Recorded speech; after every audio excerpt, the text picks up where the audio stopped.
morning. It's July 2nd. Out here at some pumpkin weed control plots. I'm Tony Dobbels with the Ohio State University research specialist in weed control, and out here to talk about some treatments that we put on some pumpkins this year.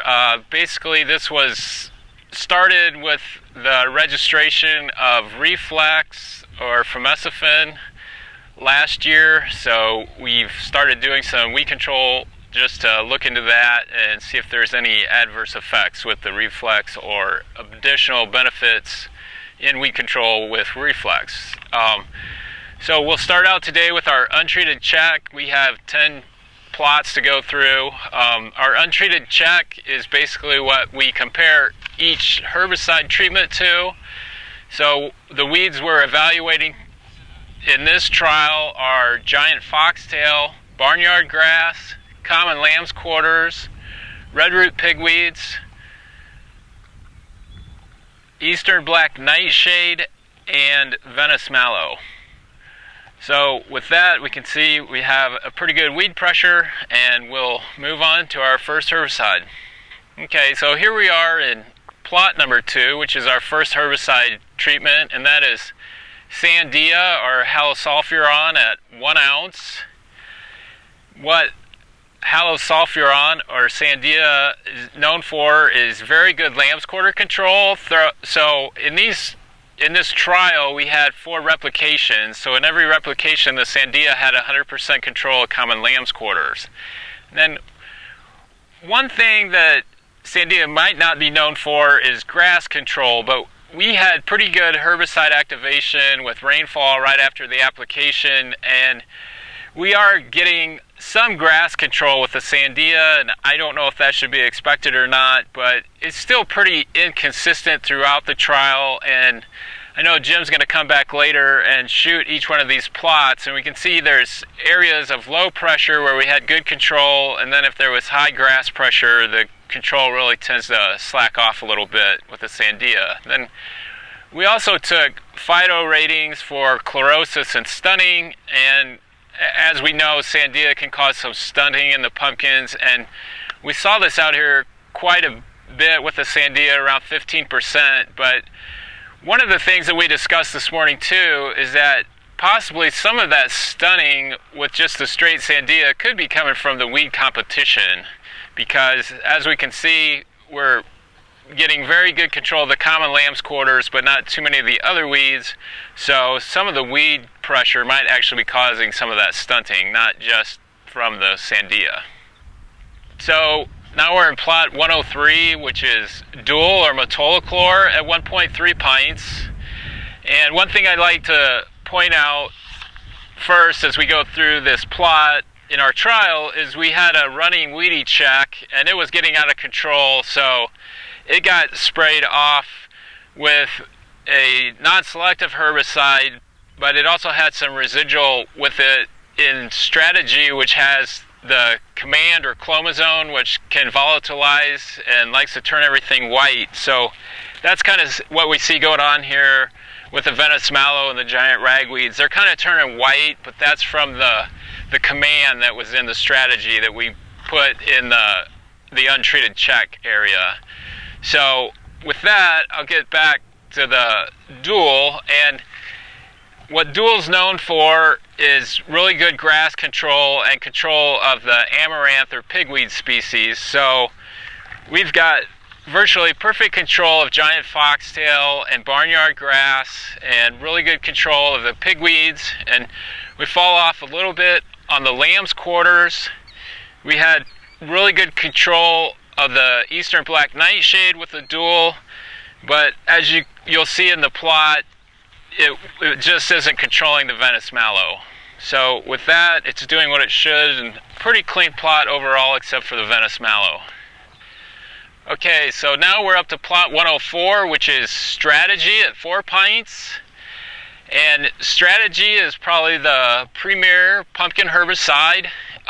It's actually a combination product. It contains clomazone, which is the active ingredient in command, and it contains ethofluralin, which is the active ingredient in sonalan. And I'm not really a pumpkin guy. I'm work more with corn and soybeans, but both of those products are labeled for soybean weed control, and it's interesting to me because the Sonaland has to be incorporated with tillage or irrigation afterwards, and the Strategy herbicide does not require that. They're just relying on rainfall. So we did have pretty good rainfall here.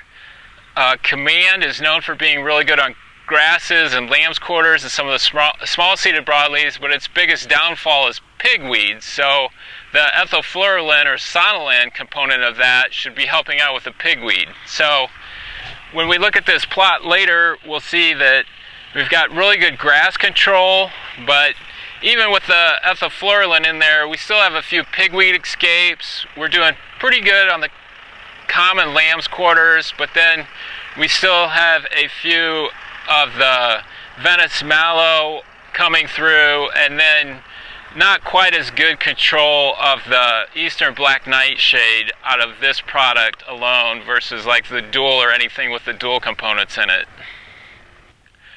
Okay, so plot 105, this is what this trial was all about, and this is our Reflex or Famecifin, and this is at a half a pint.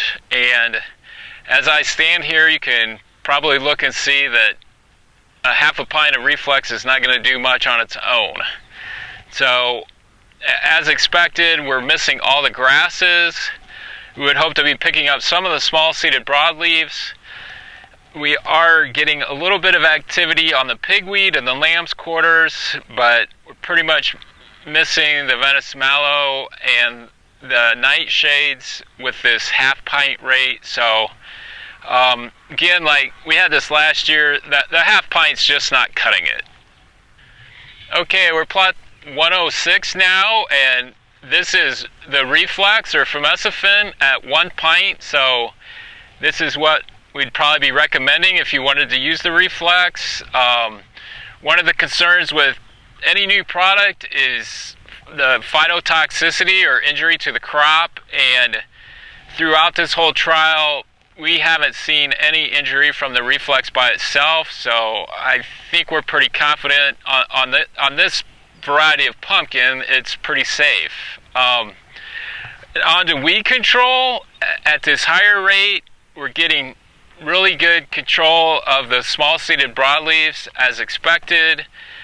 We might be once again missing a little bit on the nightshade and the Venice mallow, but overall pretty good weed control. And then one thing that surprised me, this product has also been registered in soybeans for a number of years, and we're getting pretty consistent and good grass control throughout this trial with the pint of Reflex, and that's something I need to do a little more investigation on and ask some other researchers what they've seen, because to me that's pretty unexpected to see this level of grass control from a pint of Reflex. But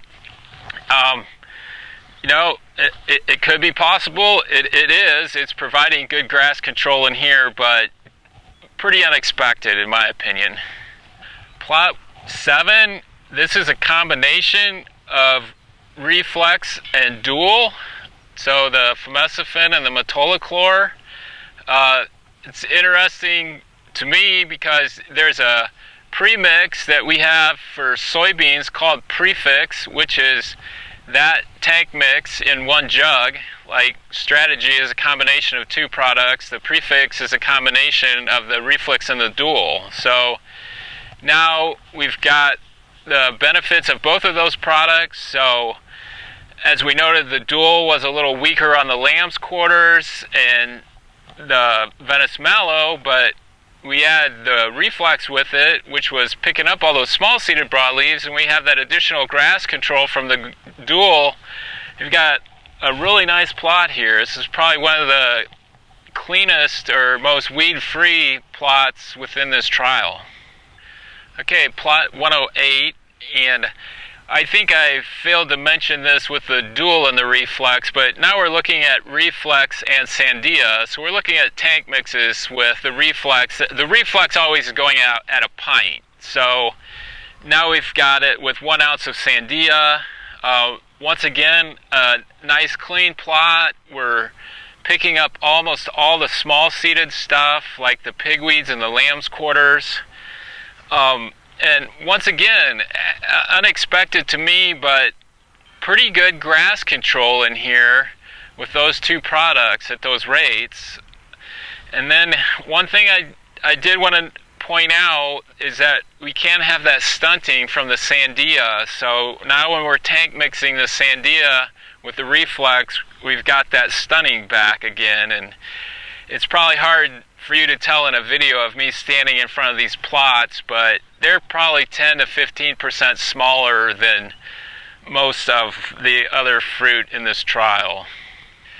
Okay, so plot 109 here, getting towards the end.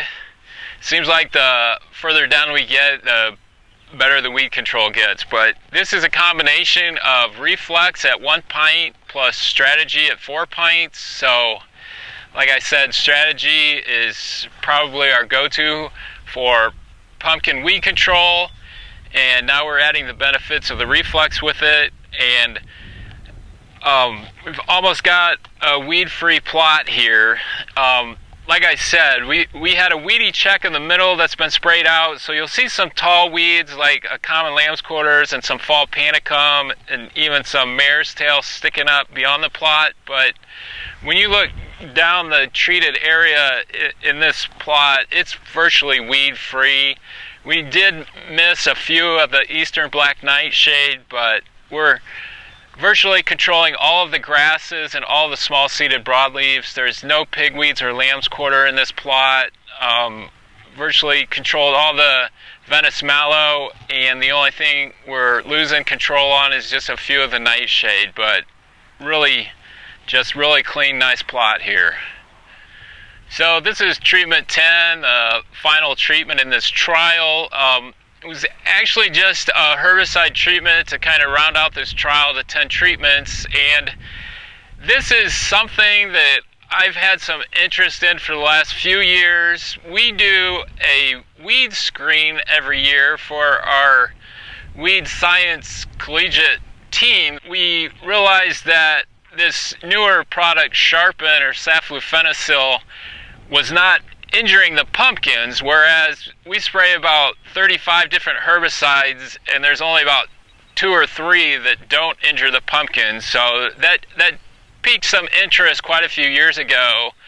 So it's not causing any stunning or injury to the pumpkins. So what our actual treatment here is the 1.3 pints of metolachlor plus 2 ounces of Sharpen or saflufenicil, and I'd have to say this could be the cleanest treatment in our trial. And I do have to state, currently this product is not registered for weed control in pumpkins. I have no idea if the company BASF, who produces Sharpen, has any intentions of ever getting it registered for pumpkins, but I'll leave it with that. It's not a registered compound for pumpkins, so please don't start using it. In summary of the trials here, we're between pretty much a weed-free pumpkin plot and a really weedy plot. And it's just kind of to sum up what we can have or what we can end up with. And we see here when we don't control our weeds, we're going to end up with stunted pumpkins. We're probably going to have reduced fruit production. We're going to be replenishing our seed bank for next year. So, you know, with these 10 treatments that we had out here, there's several single modes of action that provide control of a few weeds, but not all the weeds. So, you know, the weed control principle is the same for whatever crop we're in. In corn and soybeans, the best products we have usually have 3 modes of action. We have grass control, small seeded broadleaf herbicides that are going to control a different realm of broadleaf weeds, but when we add those 3 modes of actions, we get really good weed control overall. And I think we're seeing the same thing out here today in our pumpkins. those single modes of actions just aren't going to control all the weeds out there. If you think all you've got is grass in your field, maybe you can get by with dual, but most of us are going to deal with broadleaf weeds also. So we saw like the dual reflex looked really good, but you know, the real standout in this trial was probably the strategy with the reflex. So, you know, once again, we've got 3 different modes of action there working on those weeds, and you know, by far superior weed control with those 3 modes of action. So you just kind of have to ask yourself what you're looking for and what you're willing to put up with.